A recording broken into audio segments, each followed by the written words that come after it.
Hail and hello, everyone. Welcome back to another Random Heathen Ramblings podcast episode. My name's Jesse. Here we go.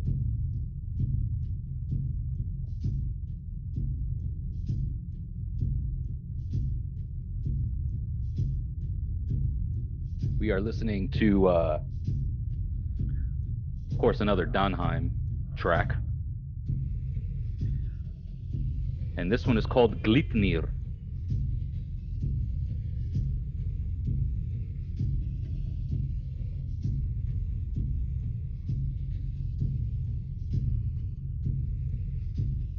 Very different sort of instrumental thing going on here. We'll talk about it in just a second, but let's enjoy it for just a little bit longer, Get into that mood.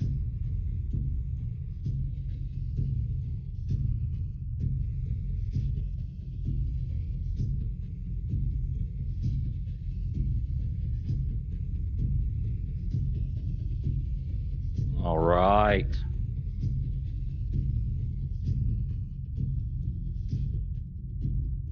Yes. So, interesting thing about this track in particular came out about 3 years ago now. Yeah, 2018. And the information that you read about it on the video description on YouTube is that it's part of an instrument that hold on a second, guys. That goodness gracious, where is it? There it is. The instrument is found during an excavation site. It's this so-called what's it called? Falster pipe. Anyway, this was found during a excavation in Denmark, and it's believed this instrument could have been part of like a bagpipe or something like that. But anyway, that's what you just heard. And yeah. So Heilung, welcome back.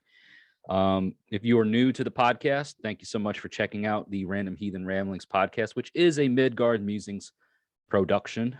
And my name is Jesse, and I'm the host here. And here every week we just come here and ramble on about some random heathen related topics. Today's guest is going to be a return guest. He was on one of the earlier podcast episodes, I believe, of this season. I believe he was on during the early episodes of season 2. But his name is Patrick Walsh, and he's going to be coming on here in just a minute to, we're going to talk about Heilung, and which is like one of his favorite bands. He recently got to see them in Colorado. We really would like to talk to him about some of that, what his experience was like, and see what else we get into. Today is my birthday. Just want to call that out. 37 years I've been traipsing around this rock. So, hey, happy birthday to me. Feel like doing anything nice for the channel, for myself. Feel free to check the show notes or the description area, whatever it is, wherever you're watching, listening, what have you. There's a Linktree link that you can click on. There's you can, if you're watching this on YouTube, you can send and you're part of the premiere now. You can watch the video premiere live in real time. If you're part of the premiere today, you can consider maybe sending some super chat donations, or there's a thanks option or something. I've seen this on my channel recently where you can send thanks. It's a monetary donation. You can also consider buying merchandise, which gets you something cool and helps me out. You can think about becoming a patron on Patreon, becoming a member on the channel, on the YouTube channel. You can, just donate through PayPal, anything, that you guys want to do, if you so want to do it. Definitely check it out, and it helps support the channel, and it, does a little bit of nice for the birthday boy. So, but yeah, we are going to be getting into some stuff today with Patrick. What stuff that is, I don't exactly know 100%. But let's get the show started, shall we? Let's do it.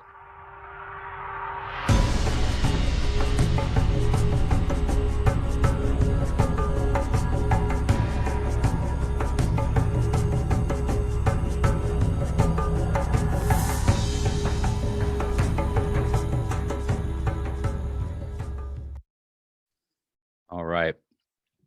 So I hope you guys have had a great week thus far.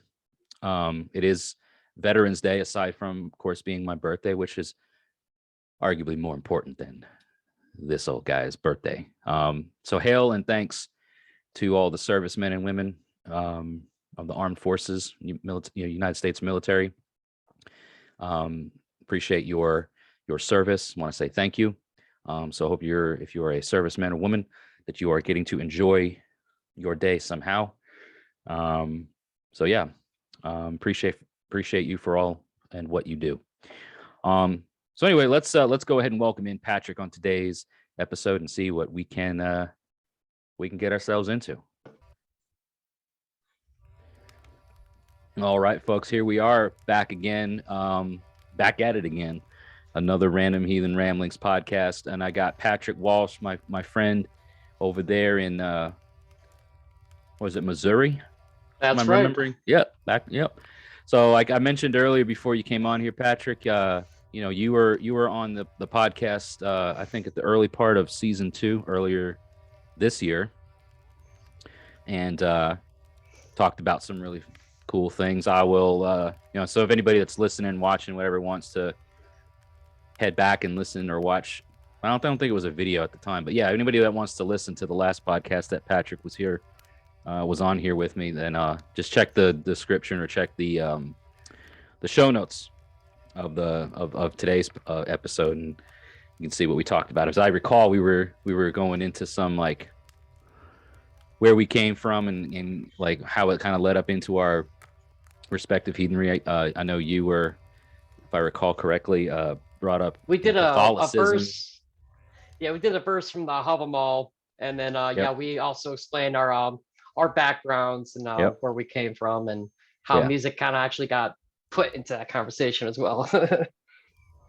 Oh yeah, and it just went off into all kinds of neat places. But so yeah, first and foremost, as always, like I say, thank you for taking time. And today was actually at the time recording this podcast, when this airs, it's my birthday, so it November 11th, this is when it's airing. Today we're recording it, of course, in advance, but want to just say thanks for being available on such short notice, because I know we had talked about you coming on here, and it was going to be like weeks down the road or maybe even next month, wasn't sure. And happy birthday. Yeah, appreciate that, man. Like 37 years I've been traipsing around on this rock. Somehow made it this far. So yeah, all the bumps and potholes and waterfalls and crazy roller coaster rides along the way, man. It's feeling those miles now, Right. all of those experiences are definitely putting some wear and tear on this old definitely chassis. Takes its toll. Yeah, but yeah, I'm just gonna keep on doing my thing, keep on keeping on until I can't. But yeah, so I figured a fun thing to do today. You actually are just a little bit. I want to say it was like about a month ago, a little bit over a month ago, where you were in the state of Colorado, and you saw some performance, right? That is correct. Yeah, and it was I don't know, it was this little band that some people may have heard of called Heilung, right? Yeah, people may have heard of them. Maybe, yeah, maybe. Why not? But no, man, like I think if I've met a bigger fan of Heilung anywhere, I'd be surprised, just because of like this is the guy here, folks. Like Patrick Walsh. Yeah, he's the. I mean, if he could be the hype man or whatever of Heilung, I think this is the guy right here. So, and this is not. This wasn't your first time seeing them either, right? No, this is my second time seeing them. The first time was in Chicago in January 2020, and that was right before the pandemic really hit hard. So I got really lucky there. Yeah, because man, after that it was an absolute, shit show. Absolutely. For the biggest part of a year. So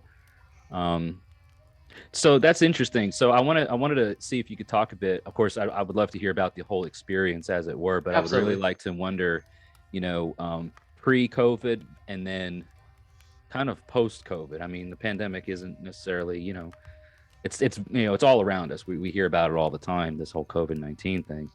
But I was just wondering, the experience pre-pandemic or pre-COVID versus the experience that you had a little over a month ago. What were, if any, notable differences, or did it feel different? Was it, just, I'd love to hear your thoughts about just the whole thing. Absolutely. So first time seeing him in Chicago was obviously, they're both life-changing experiences, but as far as the pandemic goes, there wasn't really a drastic difference per se. I mean, people, not a lot of people, but some were wearing masks at the Colorado ritual. But yeah, Chicago though, it's funny. I didn't see them that well. As far as seating wise, they looked like, little toy soldiers in the distance kind of thing.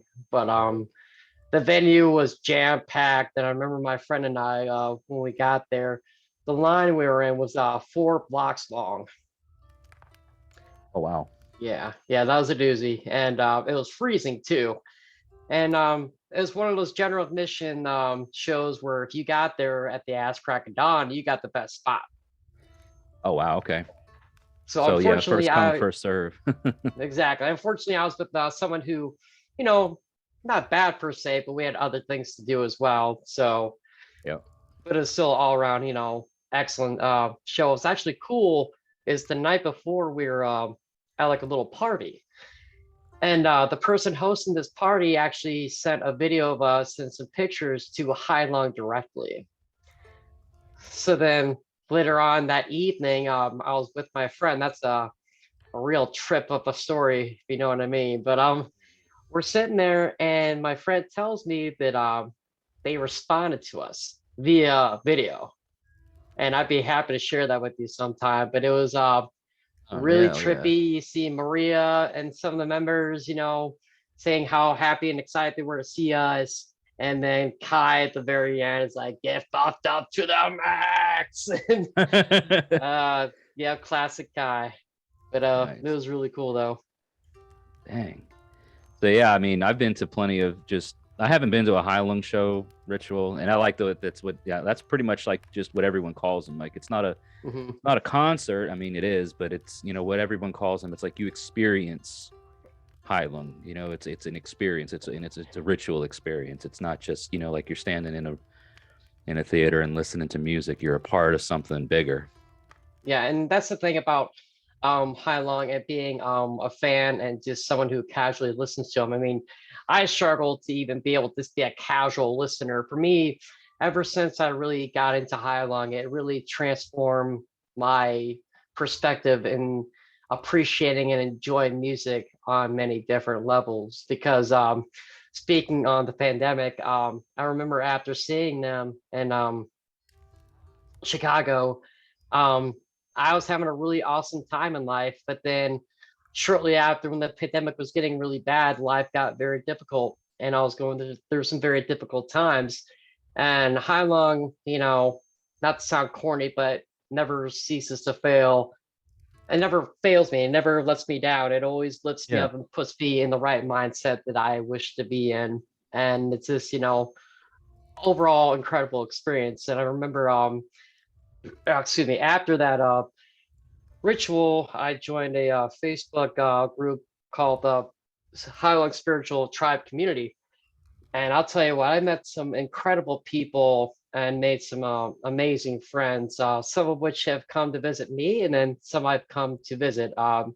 As I mentioned to you, my trip to Arkansas, or not Arkansas, but Indiana, to visit one of my friends I met on that website, though. Oh, really? So like those are actual the online forum that turned into real real friendships, you know. Yeah, a real community. Yeah, that's awesome. Did they were they at the Indiana folks, were they at the Colorado? Unfortunately, they were unable to make it, unfortunately, due to COVID related issues as well. Yeah, man, it's kicked a lot of people's ass that I know in some way, form, or fashion, you know. Right. But did I remember sorry, go ahead. No, just no. What? I was gonna say, I'll never forget when I specifically made sure to get my vaccinations just because I knew I wanted to travel and to see them.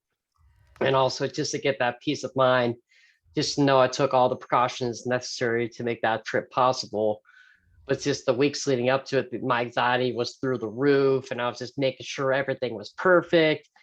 And just to finally that morning get to the airport and then leave to go to Colorado, just a great, weight lifted off my shoulders is incredible. Yeah, huge. Because I mean, anything could have happened right up to that point. Like they could have Heilung, that they could have run into a situation, had to cancel. I mean, it happens, right? And fortunately for everybody that was there, and yourself included, that didn't happen, which is great. Because like just the nature of the music and the nature of how they perform the music, the ritual theater aspect of it all, living out the songs, and again, it's like, I think I'm wondering if the experience following the COVID situation and going to a Highland ritual now is even more impactful and does even more for somebody, because look at everything that's happened in the year and a half since shit hit the fan, as it were, right? Like people's lives have been changed forever. Loved ones have been lost. They're just the whole world has really changed a lot in a short period of time. And what Heilung offers in the terms of their music and their performances is so, like, it's medicinal in a way. Like it offers healing, and again, following the events of the last year and a half, if it wasn't impactful to you before all that, going through it, surviving it, and then going to something like this, how much more does it sing to us? Does it really touch our souls? Even more so, absolutely. And that's the thing, I'm glad you mentioned that, is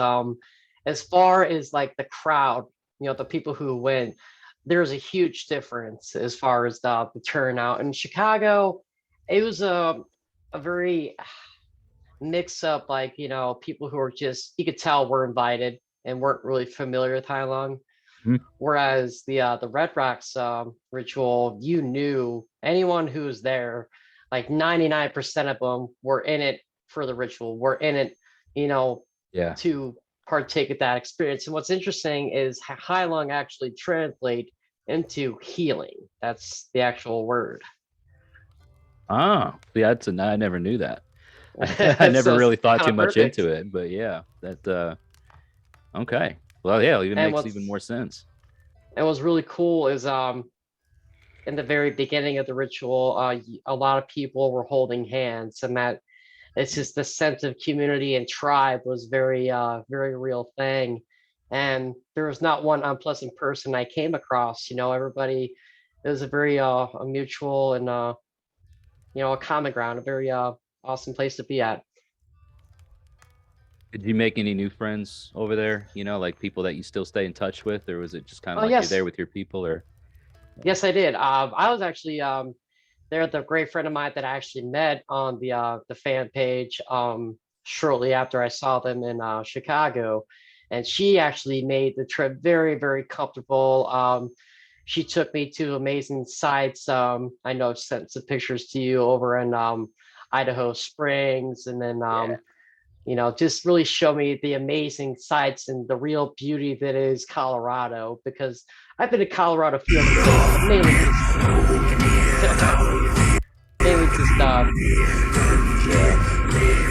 I just went and I opened up a video. I didn't mean to cut you off. I was clicking around. Sorry. No, you're fine. No, sorry, Patrick. Go ahead and say that one more time, because no worries. I'll play that again, because if that's all right with you, it's one of your. Absolutely. It's a short clip, but I don't want to like ruin it. Oh, absolutely. Click on it, but you were saying that. So your friend was was there, showing you all this great sights, Idaho Springs. Yeah, it really gave me I've been to Colorado a few other times, and that's mainly just Denver based, the city and just the pop scene. But this trip was just all around the actual majestic beauty that is Colorado, the mountains and just the scenery is just absolutely stunning. Yeah, you go places like that, especially, I mean, at least for me, and it may be different for folks listening and watching that are in, native to areas like that. Like I know people out on the West Coast and that live in very rugged and mountainous terrains, and even on the East Coast, and it's kind of like, oh, they I guess for somebody like me, or maybe even you, that's used to the scenery that we're used to, you go places like that, it's a spiritual experience, at least being in that kind of I don't know, it's like the mountains and the terrain, everything. It's like a different sort of energy, a completely energy. different Yeah, energy. yeah. That's a Very good way of putting palpable it. as well. Because I remember Mm-hmm. I came to a point where I was at an elevation of I think it was 12,000 feet, and the air was thinner, and just you could feel the difference. It was just I'm at a loss for Physically. words to describe it. Yeah, exactly. Yes, quite literally. Yep. Yeah, those above sea level elevations, when you're that high, like when you're that high, but not. Oh yeah, you actually do get high. Yeah. Yo, man, but check out. So this was this video that I came across on your thing. I think we're about to listen to right now. Well, let's just listen to it because here it is.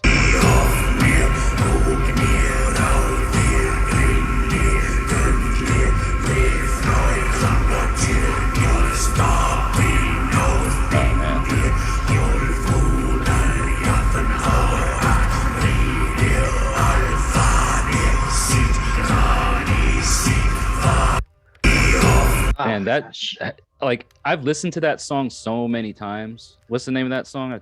They're singing like all the names.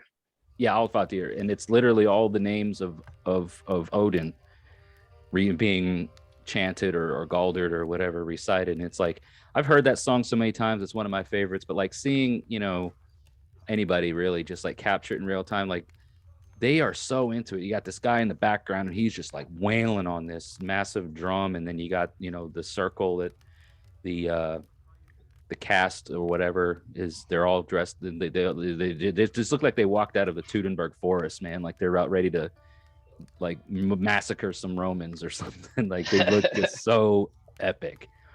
And like people in the crowd that I can see, like there's this, you were scanning by or whatever, there's this one person and she's just like losing her mind. She's like shaking her hands, jumping around, I mean like getting into it. And how can she was vibing very well. Yeah, I just like, how do you not?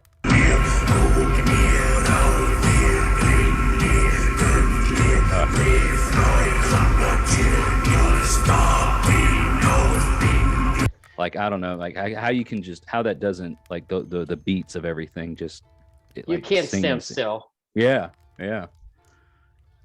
I've kicked myself for not going out to that, but hopefully they come back. And I know some other really awesome performances are coming to the stateside coming up this year, next year. Yep. I know Wardruna is coming to the States. I know some people who are going to, I think you're actually going to the Chicago.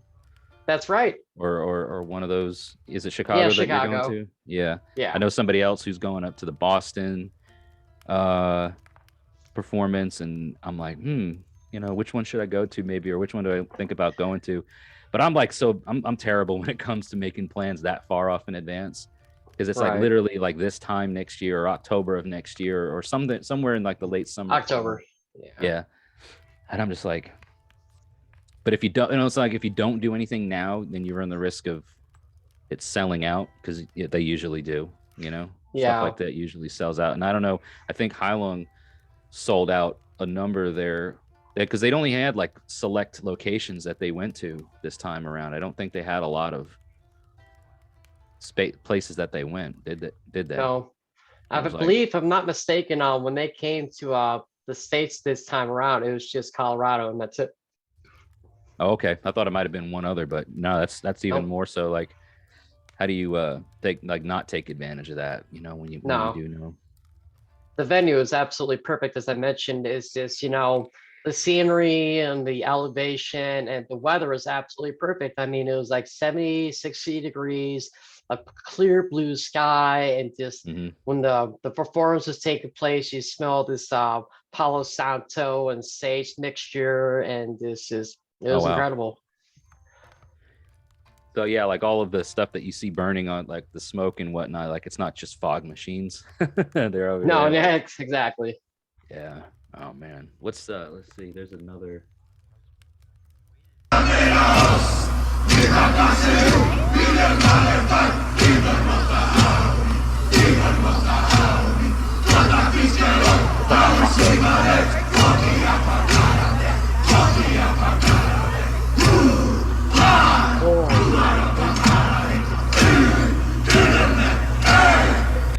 Yeah.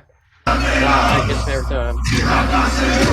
It's like it reminds me of a I think a haka or whatever, like the Australian or the Maori. I say Australian, the Polynesian Maori tribes and stuff. They do these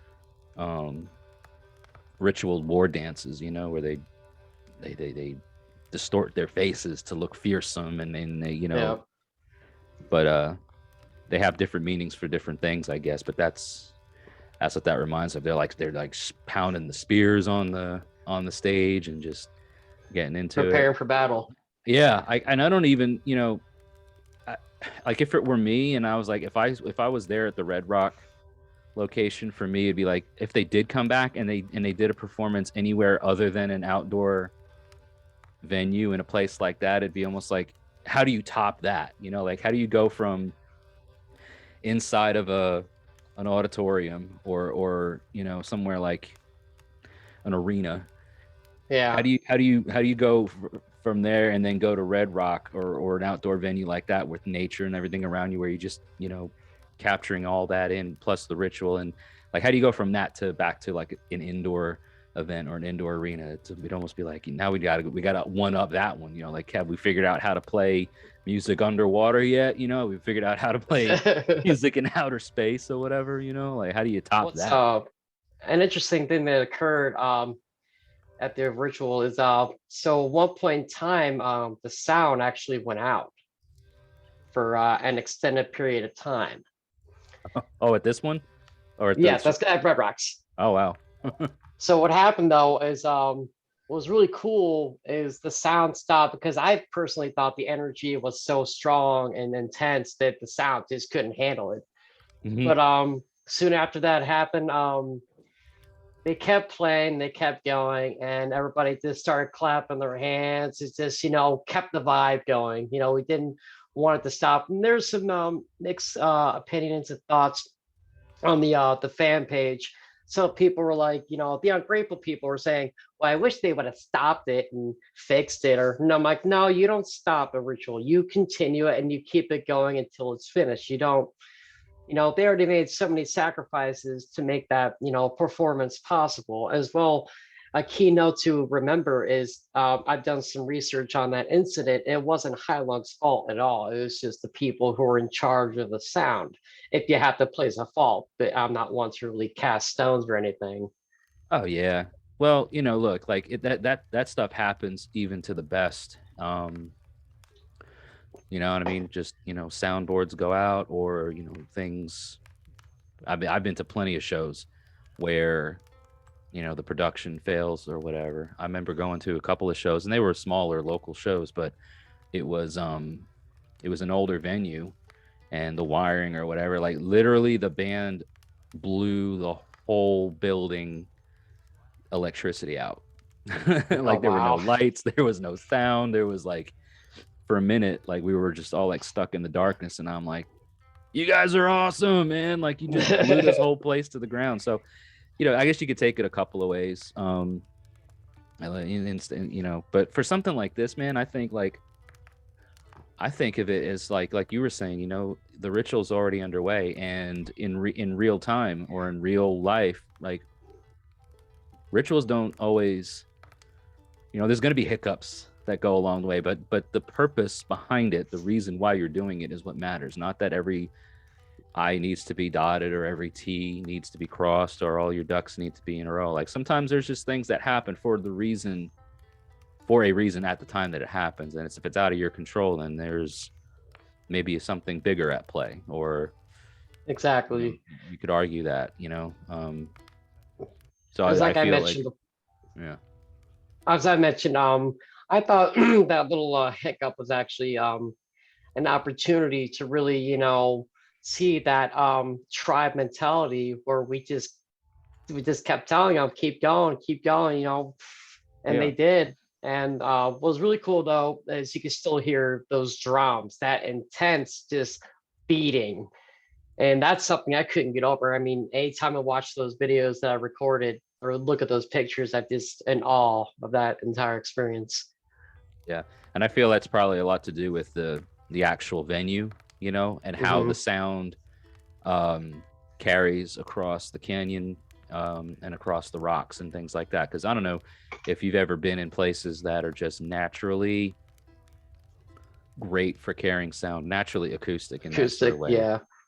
Whether it be like a limestone ridge or a rock face or something, and it's like sound is captured and captured and contained in a certain way, and it carries in a certain way, and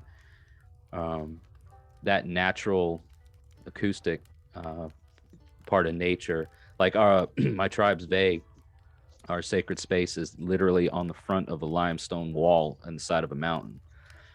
So it's like limestone shelves. You can't dig more than just a few inches into the dirt before you hit rock. And and so, that our sacred space is kind of at like the base of that limestone shelf.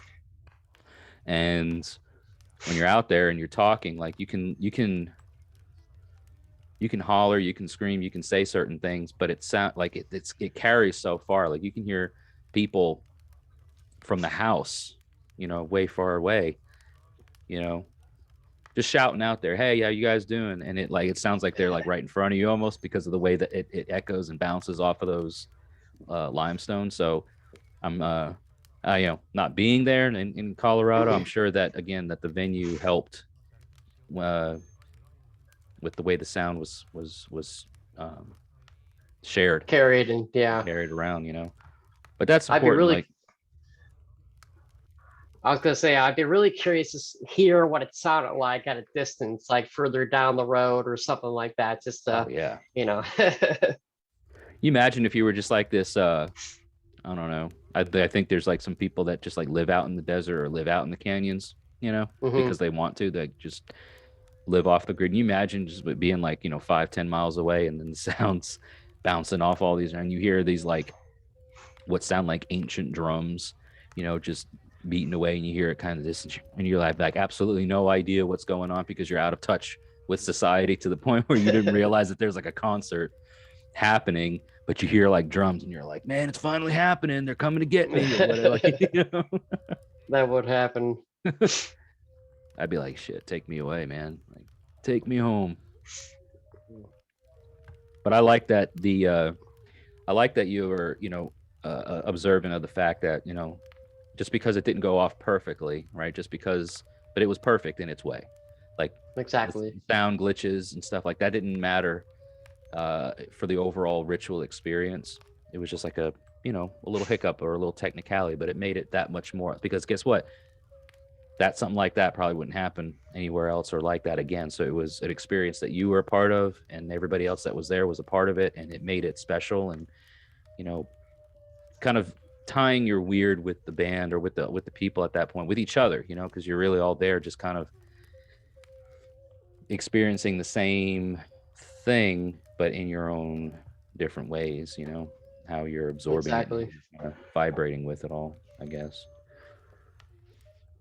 And that's what ritual is, man. I think, at least that's what I've experienced. Like my experience at ritual is going to be probably a bit different than the person beside me or the person beside them. We're not all interesting. It's an interesting fact to mention that, as I told you before, is the first video I saw of you you're explaining, the performance of ritual and the steps and how everybody does it differently, but the way you Yeah. carried yours out, was beautiful. It was perfect. Yeah, the I think it was maybe the how to perform a basic heathen ritual video. Like, that's right. Was that yeah, that one's got a lot of hits. Like, that one's got a lot of views. If anybody's watching, listening now, whatever, I'll link it to the show notes or in the description and stuff. You guys can check it out too. But bear in mind, right, like that video came out a few years ago, maybe now at this point. And that was intended to just be kind of like a crash course introduction of some things you could do if you're new to heathenry, or you're new to this type of religion, and how to be religious about it, how to do a ritual. And but I say, bear in mind that it was done some years ago, because I've grown a bit, and I'm always like looking at some of my stuff, and I'm like, maybe I want to revisit that, or do like a version 2 of that video, or revisit some things, because I don't go back and look at my old stuff that very often, but my worldview has changed a lot on a lot of things, and I think it might be worth revisiting. But the point of that, what I'm trying to say, I guess, is like, if you go back and you watch that video and you say, oh, I'm going to do what Jesse is suggesting, right? Or I'm going to follow it, those steps, Yeah, the tutorial. Yeah, exactly. I'm going to follow the tutorial, right? I guess, for anybody that's catching it now, new, or going back to watch it, it's like, that's all great, that if you want to use that basis to start with, but have a purpose yourself. And it doesn't really matter the way you carry it out. Obviously, some of the things that I talk about in that video are based on traditions that are very old. So with reconstructing an old religion, a lot of what people like myself do is to find the old way, and find the way that it was done, that was proven to have worked for the people at that time, and recreate or reconstruct it to exist in modern times. So part of all that is, the practicality of incorporating some of those things. And when I say practicality, I mean, like, is it practical for you and your people to go out and literally use blood for your rituals, right. Where that was a pretty commonplace thing. Yeah.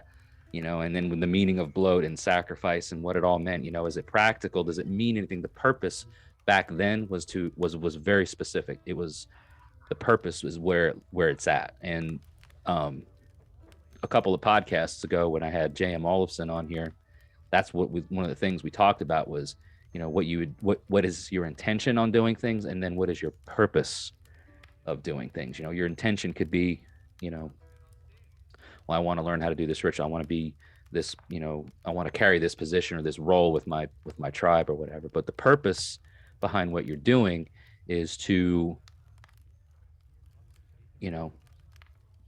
carry out what you wish to do. Yeah, exactly. Whatever the purpose is. And that's what I'm trying to say, is like, all of the mechanics behind it can be what they are, but it could be you just nick at your own. And that's something that I hope I'm not going to cut you off or anything. No, please. It's just something I've learned over the years of following your channel, as well as myself. And what I could gather is purpose and intention is absolutely paramount to what you're performing. And what's beautiful is, I've mentioned to you a few times in our experiences, I told you about is, I'll start a ritual and it seemed like, okay, this is like, all right, mediocre, I guess. But then something will happen that reverberates and carries out and just surfaces my intentions, and something, truly special and awesome happens. And it's just, that's when you did something correct. And not every time is going to be a hit. I mean, not every time is going to, hit your mark, but, back to, purpose and intentions and just practicality. How can you apply this to your daily life, your daily practice, and, how you go about, developing yourself in this path and what you choose to do. Exactly. Your path is going to be, I think one of the things that we talked about on that podcast that I had with JM, that episode a couple weeks ago, was, this path that everybody says that they're on, right? There's and over the years I've come to realize, like, it's not just a path that we're traveling a road together. It's like, it's a path, but I'm going to take this exit and you're going to take the next one, or you're going to take the one before me. You're going to go off on the branches of that tree in a little bit of a different way than the next person. So it's we may not even be in the same vicinity when we say, well, I'm following this path, or we're all following this path. It's like, I could be on a totally different goat trail than you are. You know what exactly. I mean? That some of the similarities, some of the things obviously will have, that we can compare and find a relation with, the gods, some of the fundamentals, stuff like that. But ultimately, I think, and this is an interesting point, I don't know what you think about this, but I was talking to a guy last week from last week's podcast, James Davey, and his experience in heathenry has been of Theodish beliefs, of Anglo-Saxon approach to things. And interestingly, what I come to learn is like, it's not so much this overarching religion that everyone's following. It's the religion that becomes what it is because of the traditions and practices that one's tribe develops. And so basically what it boils down to is, like, my tribe becomes my religion, your tribe becomes your religion. And yes, there's going to be some similarities and some new nuances of things that are familiar to each other. But ultimately, the way that I heathen and the way that our tribe heathens is not going to be exactly the same as the way you and your tribe, or his and his tribe, or her and her tribe do it. Everyone's going to do a slight variation or slight twist, and then slight, but that's what makes it so special. And that's really where I feel heathenry is should be going, and the direction it should be going is, like, don't worry about so much the way the Icelanders did it, or the Norwegians did it, or the Danes did it, or the Swedes. Exactly. You can start there. You can pull from your sources and get inspiration on how to do it. But, like, man, make it the way Patrick and does it, or make it the way that his tribe does it, and my tribe, or whoever. Like, that's the way we do it here and now, for the purpose that we're seeking to achieve. There's a purpose behind it. Why are we doing it the way we're doing it? It's more about the why than it is the semantics of it all, or the logistics of it all.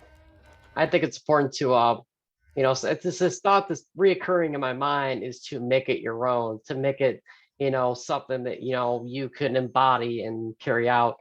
And I like to think we come from a similar root, but we just take different branches and different pathways, as you mentioned, but overall, come to the same destination, and that's honoring our ancestors and our gods, and our land whites and Fatir.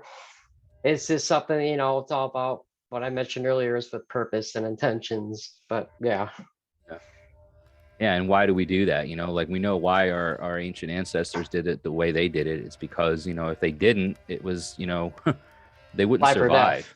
Yeah. They did things the way they did it because their lives depended on it.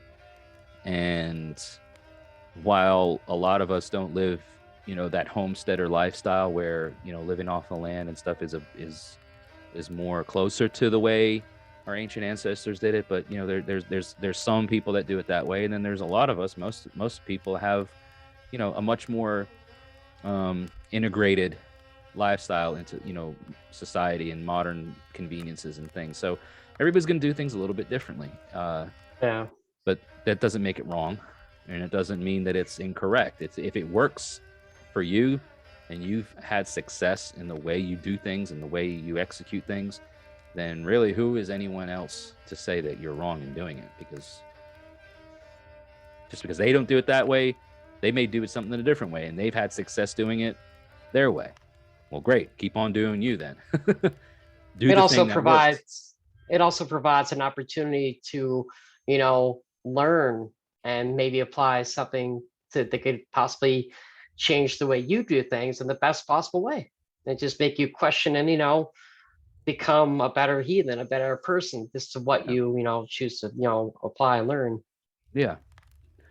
Yeah, man. Like I was talking to some people, I don't know, this is weeks ago about, gosh, what was it? It was, we were talking about like animal totems, you know, Mhm. and, which is what, we see this in a lot of different cultures, but like somebody was asking, like, what do you think your animal totem is and why? You know what I mean? And, like, what animal do you feel the most, not similar to, but like feel most connected with, Right. And, and one of the people in the chat that was responding, said that the wild boars, was an important animal for them, but they didn't really elaborate as to why. And I knew a little bit about this individual, and I thought about it, and I said, probably has something to do with, the sacred, inherent sacredness of boars in Germanic culture, and the whole Freyr and Gulenbrüsti and you know all that kind of stuff. And, I said, if I were to guess, that's probably why it means something to this gentleman, right? And the response I got was, yeah, that makes sense that you'd think that way, but it actually has more to do with the fact that this man has hunted wild boars and has sustained injury from these animals while hunting them, and has built a very tangible relationship in the realest of senses. I mean, being face to face with an animal that will literally tear you limb from limb, and having to survive in the face of this beast, Wow. and stuff like that. And it's like, that's why the animal, he's like, I've got scars from attacks that I've endured from these animals and stuff on my legs or wherever. And I'm like, oh, okay, so this is more like real life stuff. This isn't more about the woo woo type stuff, which there is somewhere there, some of that applies. And he's like, but really, the reason why I feel so quote unquote connected or related to, in that sort of way, or that this animal speaks to me more so than anything, is because I've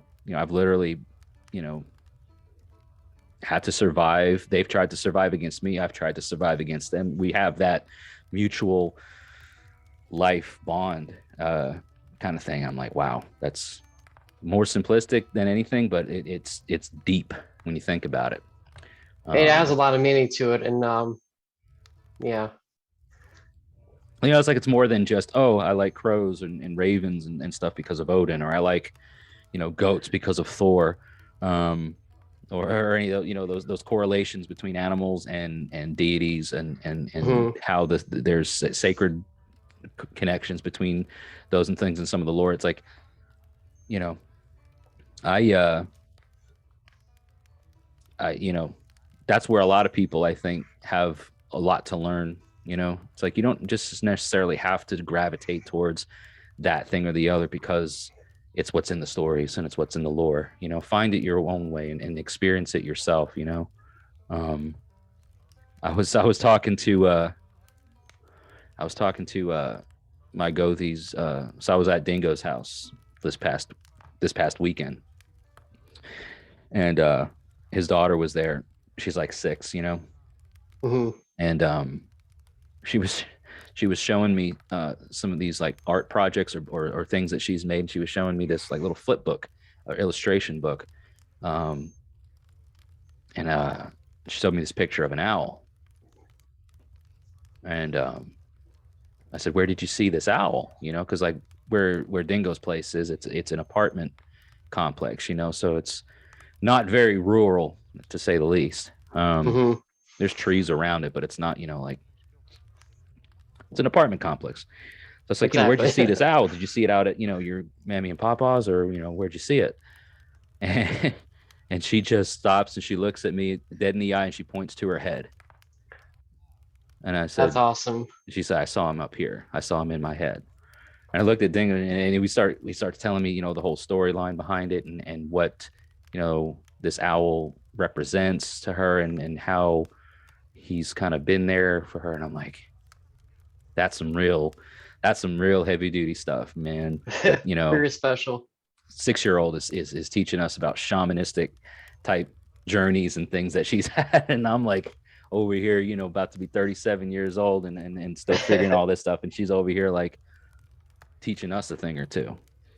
That's just the innocence of a child, and their minds just still soaking up everything. I just can't help but be admired. Yep. And wisdom is wisdom wherever it comes from. So I'm never shying away from an experience that someone may have, and that, like you were saying earlier, the things that we can learn from each other.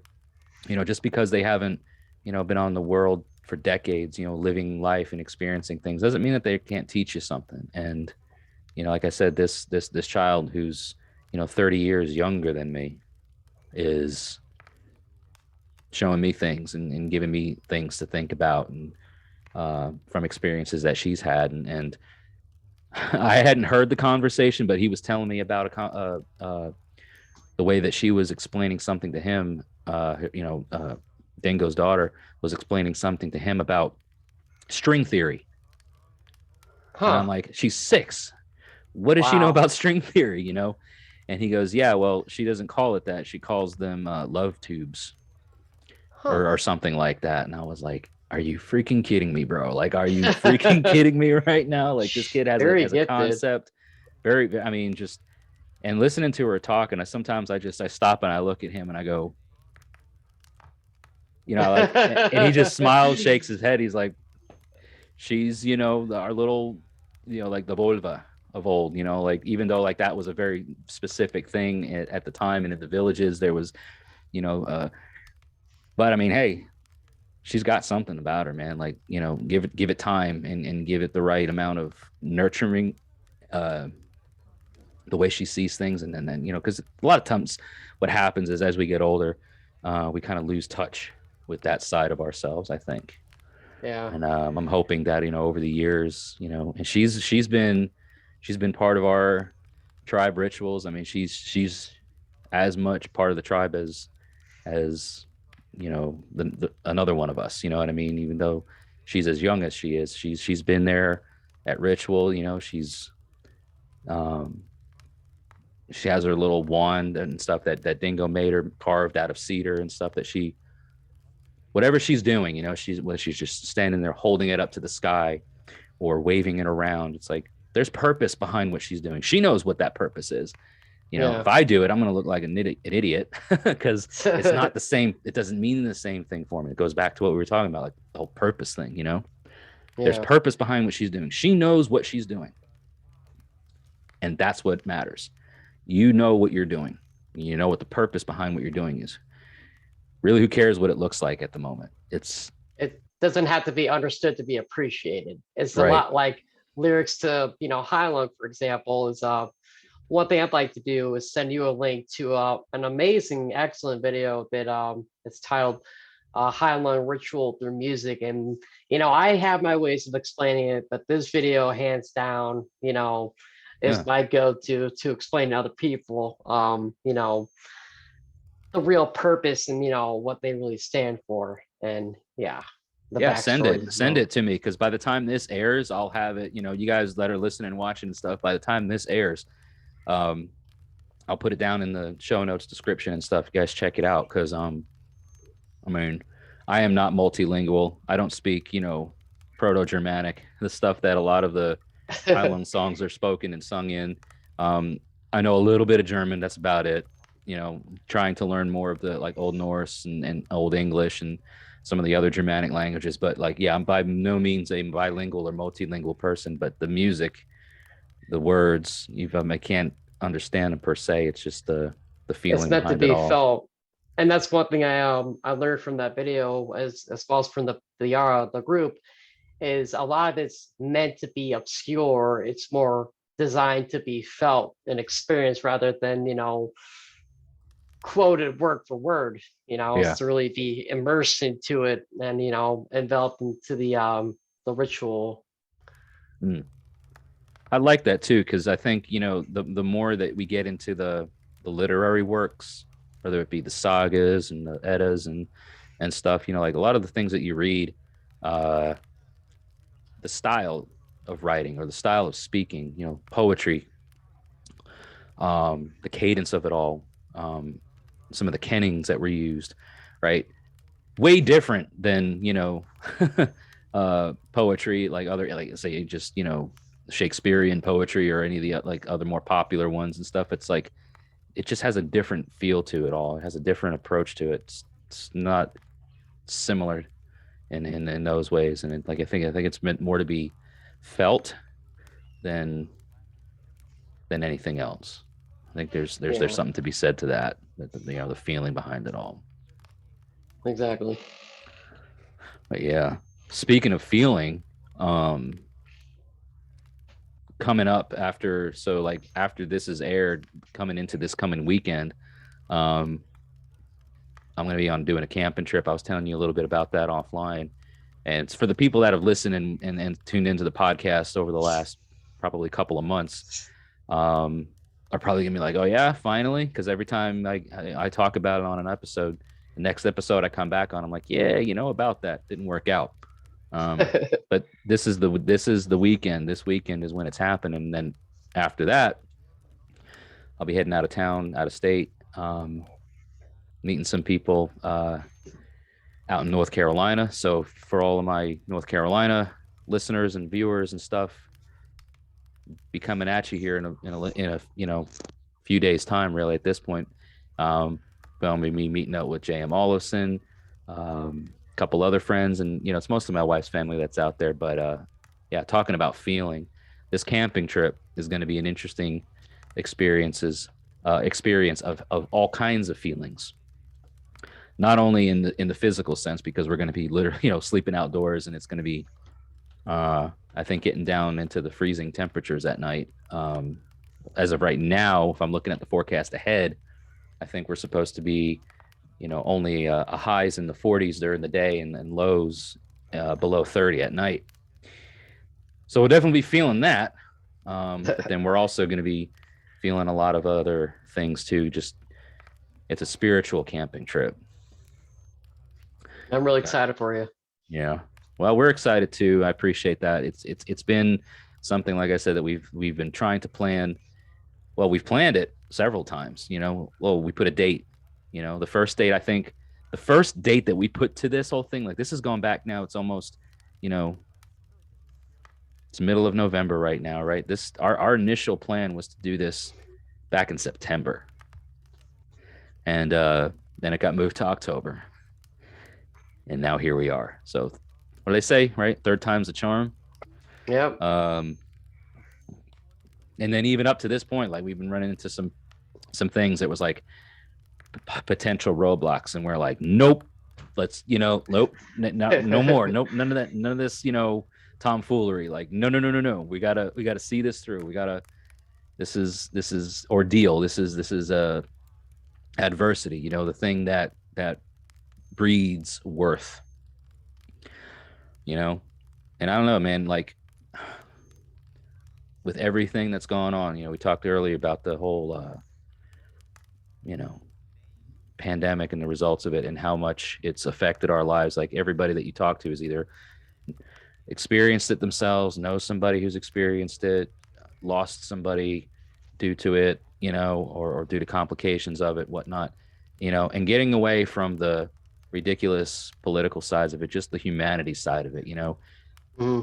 Going through stuff like this, the way you know, the world as it is right now, and going through these experiences, man, it shapes you into a more, I don't know, it seasons you, it tempers you. It does. And it's like, you know, we're not the same people that we were a year and a half ago by any means. No, we weren't. And a lot of it has been due to the adversity and the ordeals that we've been given to endure. And, you know, I'm sitting here talking with you again, you know, all these months later since the first episode, and you know, all the years that you and I have stayed in touch online, have yet to meet in person, but you know, give it enough time, that'll happen again. You know, that'll happen one day, I'm sure.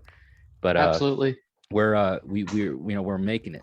We're surviving, and everybody else listening and watching too, you're all surviving and you're making it through. And the ordeals that you're going through, if you're listening to this and you're watching this, you're stronger now than you were before all that. It's what's helped shape you into the person that you are. And never forget that, and use those experiences to, still feel right. You're still going to feel down. You're still going to have those days, man. Things are just going to be real shitty some days. That's one thing that's not going to change. Like some days you're just going to be just wanting it to be over. But it ain't over. You're still here. You still got things to do. We still got things to accomplish. We still have people's lives to touch, I think. I couldn't agree more. But so just keep up the good work, guys and gals out there. Just keep doing what you do, and then it's all right to feel, and it's okay to not be okay. There's been a lot of things here going on lately in my life that just make you put things into perspective. It's not about the surface level stuff anymore to me, and I think to a lot of us, there's deeper meaning to life for all of us, and or for a lot of us, at least a lot of the people that I have regular exchanges and conversations and stuff with. So I definitely I don't mean to interrupt again. I just please do. I mean, I tend to ramble on, but that's what this is about. It's about rambling. The rants. Yeah. But something myself personally is I'm sure a lot of us can relate to is it is so very easy to get lost into the misfortunes and the setbacks and the strifes and the problems that we often lose sight of the things that keep us whole, the things that bring us joy, whether it be the simplest things of food we enjoy, music we listen to, or the people we talk to. It's rather unfortunate sometimes that people who are around us all the time, we tend to just lose sight of, even if they're right in front of us. And it's just like something that this it becomes, superficial, I guess. But it's just something I have to remind myself. This is, when it gets really chaotic and troublesome, I'm just like, well, yeah, I don't have this going on in my life right now. This could be going better, but you know what? I think back to when I first saw Heilung in Chicago and then in Colorado, and just, meeting the amazing people that I've had in between those events and being on this path, and just, so many other things. So sometimes I feel guilty for complaining. I'm like, well, what do I have to complain about? I'm still healthy. I still, have a job, I still have the amazing people in my life that get me through these difficult times, but it's totally natural to, lose sight of those things. It's just important to bring us back down to our roots again, and then branch out again to, our respected destination and where we're supposed to be. Yeah, man, because it's about the journey, and it's about everything that you experience along the way. It's about, when you sail over the seas, you're going to have them ups and downs. You're going to run into those storms. But also makes you appreciate those bad times, make you appreciate those good times all the more. It's just you grow an appreciation for those things. It's kind of like, people who have their favorites on seasons. It's like, oh man, I cannot stand this heat. And then once winter comes around and fall comes around, it's like, oh yes, here we go. It's just like distance makes the heart grow fonder kind of thing. I'm definitely one of those people too, by the way. I can't stand the heat. So all of this like cool weather coming, I'm like, it's my time to shine, baby. Like that's my jam. But no, you're right, because we're getting into that time of year where the days are shorter, the nights are colder. We look inward, and it's retrospective. We focus not so much about what we're doing around with everyone else, but now it's what do we do to take care of our own and take care of our hearths and homes and stuff. And that's a bit of a traditional approach to things, because that's how our ancient ancestors did it in these times of years. Once winter nights came around, it was hunker down and try not to die. Exactly. In the winter months, We have a lot more, amenities nowadays that help us do that. But the principle, I think, the thoughts, the The fundamentals lessons of it are and still there. yeah, The lessons are there. Yeah, exactly. But yeah, man, this was a lot of fun. I think we'll go ahead and tie this one off for the episode at least. for sure.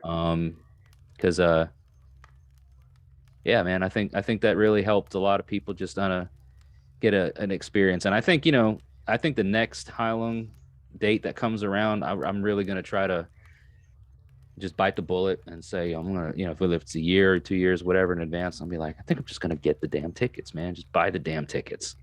I can stand as a If- testament that it's definitely worth it. It's, yeah, each time I've gone, it's altered and helped my life significantly. But and yeah, I'm sure that whatever the one is that you'll figure out whichever one you're going to. I'm like, I'm gonna go to that one. We're gonna, me and Patrick, we're gonna rock out to Highland for a night or whatever. We're gonna that'd be amazing. share in that. Yeah, that would be cool, man. Well, don't drop from the call here because I want to touch base with you. But for everybody else listening, watching, check the show notes, description area. The how to perform a basic heathen ritual video on my channel. That'll be annotated somewhere. It'll be in the show notes or the description. So if you're interested and want to see what we were talking about earlier on this podcast, you want to check out that video. It'll be there for you. And then, the last podcast that I had with Patrick, that'll be down there too. So for everybody that's, tuned in and joined today's premiere, thank you so much. It is Veterans Day when this airs. So like I said earlier, aside from it being my birthday, my stupid birthday, the veterans, for all the, servicemen and women out here that have, made a career or a life or a part of their life about the service. Thank you for your service. Absolutely. Thank you. Hail to all of you. So don't forget to check the description or the show notes area for the, all the ways that you can support the Midgard Musings YouTube channel, Random Heathen Ramblings podcast. It's all one and the same. So check it all out. And a special thanks to my honored guest here, Patrick, today, sir. Thank you for taking time out of your night to come and grace us with your presence. Honor and pleasure. All right, guys. Well, until we all talk again, stay safe, stay healthy, and may your hearth fires always continue to burn bright. We'll see you next time.